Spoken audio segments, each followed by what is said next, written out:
How drones are being used in the Ukraine-Russia war to change perception of the people. The Russian Ministry of Defense posted a video on Twitter on March 4th claiming to show a Russian-made Orion drone performing an airstrike against enemies inside the Donetsk region 8 days after the country's invasion of eastern Ukraine began. Furthermore, the opposing side employs drones, including a Turkish-built drone that has become a mechanical folk hero. During the Donetsk conflict in October 2021, Ukraine's military used Bayraktar drones to attack regional separatists. Since Russia's incursion, the Bayraktar drones have become a symbol of the conflict in Ukraine, complete with a song dedicated to the drones. Прийшли окупанти до нас в Україну, форма новенька, воєнні машини та трохи Welcome to Drone Zone, the channel that brings you the latest, most exciting news and info about drones. In today's video, we talk about the horrors drones are uncovering in Ukraine, so make sure to stay till the end of the video to know how they are changing what people think of the war. When it comes to Ukraine's Bayraktar drone use, the Russians are carefully releasing videos of Forpost R and Orion combat drones as well to try and compete with a Bayraktar narrative, according to Samuel Bendit, an analyst at the Center for Naval Analysis and adjunct senior fellow at the Center for New American Security. Drones are one of the most important weapons of the 21st century. They are a broad category of unmanned flying aircraft that can be controlled remotely. Aerial torpedoes were used in World War I tests, and the development of drones can be traced back to those studies. Current drones are distinguished by their ability to capture real-time footage of action on the ground, which can then be used to direct assaults and increasingly to serve as military propaganda. We're in the midst of a cyber war. It's an information environment that's technologically advanced. What you see on social media platforms like Twitter and TikTok is not an accurate representation of the battlefield. It's really only a small part of what we do, Bendit explained. The videos that people who are not involved in the fighting can watch shape the public's perception of the war. As a result, drones are an effective tool for manipulating perceptions of performance in a combat environment. Moreover, because the Russians have given the Ukrainians control of the information environment, the Ukrainians are free to use it, Bendit continued. Drones are now used by the military for a variety of tasks such as intelligence gathering, surveillance, reconnaissance, as well as general scouting. These drones, when outfitted with conventional and infrared cameras, allow remote controllers to search for people and vehicles in both the day and at night, regardless of their location. Militaries can use drones to find the coordinates of military targets such as tanks or groups of soldiers. Furthermore, if the drone is armed, the military can use it to launch attacks against the targets it has identified. Drone footage is classified by default because it contains sensitive military information, so disseminating it to the public is a deliberate choice. Both the United States and Israel, which have used military drones for decades, have selectively released videos collected by drones. In 2008, a drone strike on what the Israeli Defense Forces claimed were terrorists transporting missiles in Gaza was captured on video, and the Israeli Defense Forces used the footage to refute evidence that the strike killed civilians. Drone footage has the potential to shape public perceptions of military power and precision.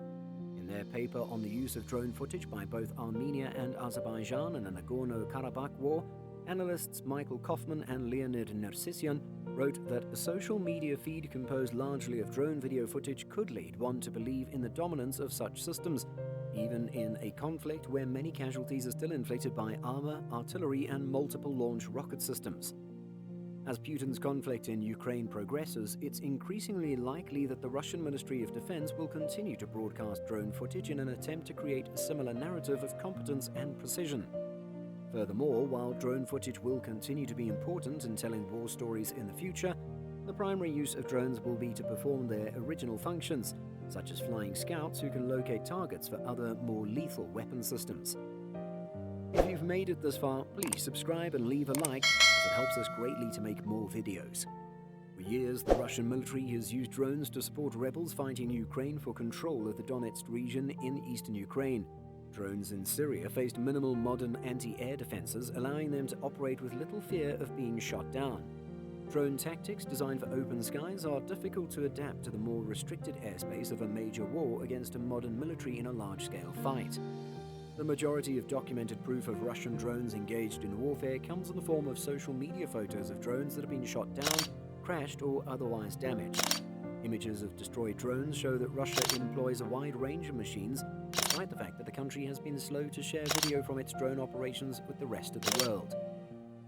On March 22nd, police examined a downed Russian drone near Ukraine's National Academy of Science following a strike in the country's northern capital. The Forpost R, an armed scout based on an Israeli design that can be used in attacks like the one carried out by Ukraine's Bayraktar.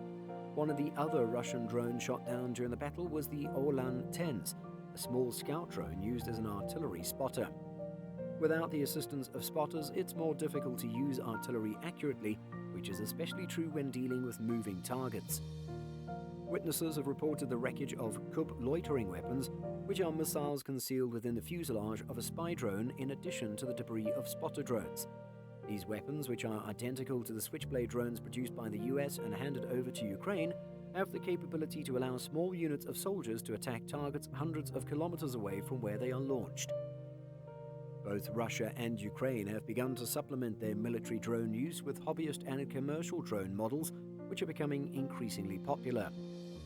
Analysts predict that as the supply of military drones diminishes as a result of the ongoing fighting, the military will increasingly rely on commercial versions, assuming that those drones are still available for purchase throughout the conflict.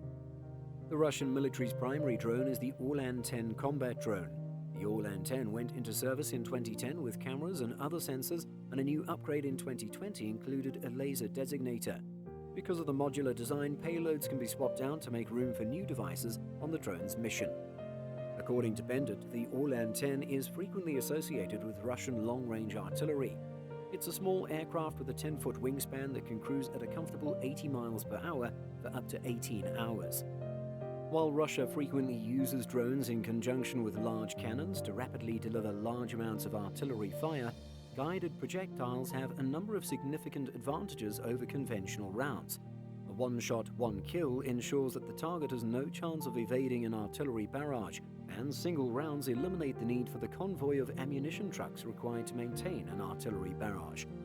While we do not have pricing information for Russian weapons, an unguided M795 high-explosive 155mm round from the US Army costs around $800, while the GPS-guided M982 Excalibur costs well over $100,000.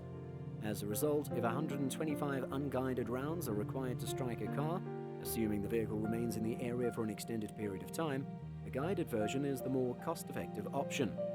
Despite the fact that the Orlan-10 is manufactured entirely in Russia, Ukrainian forces seized one in 2016 and conducted an extensive investigation, which revealed that many of the electronics in the drone's communications and navigation systems were imported from American companies. The remaining components were sourced from China.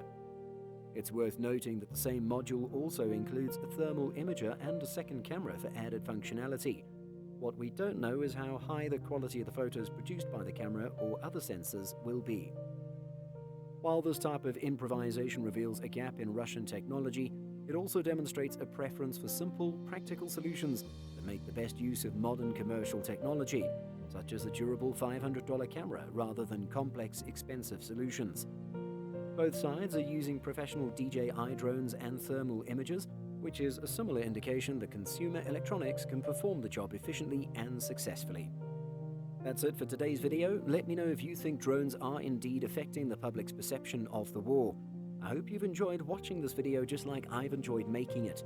Make sure to comment with any future videos that you're interested in watching. I'll be seeing you all soon, but until then, watch this video to learn more about the drones that are keeping Russia out of Europe. And as always, subscribe or crash.